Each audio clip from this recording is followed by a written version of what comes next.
Mungu mwenye kutenda mema.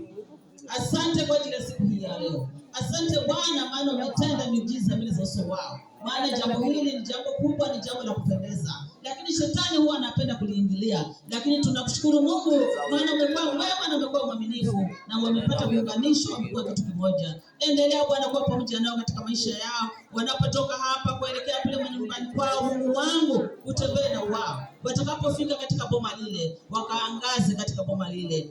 Msichana huyu ambaye siku hii ya leo ameolewa, akaangaza katika boma lile, akawe mwenye sifa nzuri kama bwanake alivyo anaitwa Sifa. Wacha sifa hii ikadumu katika boma lao, wacha akawe kiongozi katika boma lao, wakasema wamepata mtu mahali pale katika jina la Yesu, maana wewe ni Mungu. Asante kwa ajili ya siku hii ya leo. Tunakushukuru kwa ajili ya tendo lako tangu asubuhi tulianza na wewe, na Bwana umekuwa mwaminifu, maana umetenda wema. Tunamaliza shughuli hii wakiondoka hapa kurudi manyumbani. Wacha Bwana Yesu ukasaidie kila mmoja aliyetoka nyumbani kwao akafike kwa amani, akafike kwa usalama. Walindwe njiani, wakakaribishwa katika boma lile kwa amani. Najua watu wanangojea. Wacha wakaone nyota zinazoingia katika boma lile, zikawe nyota zinazong'ara, zikawe nyota za baraka, zikawe nyota ambazo zitapendwa na kila mtu, katika jina la Yesu Kristo, maana wewe ni Mungu. Asante Jehova kwa ajili ya siku hii ya leo. Asante Jehova kwa ajili ya tendo hili la ajabu.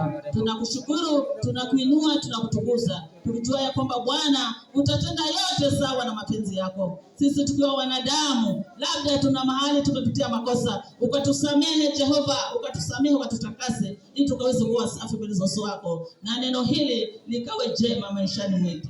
Asante maana wewe ni Mungu. Nafunga ibada hii siku hii ya leo, tukienda nyumbani kwetu, tuende na baraka, tuende na ulinzi. Tutakapokutana tukakutane tukipata ushuhuda ya kwamba ndoa hii inaendelea vizuri. Na kwa Yesu Kristo Bwana wetu naomba na kufunga ibada hii ya siku hii ya leo.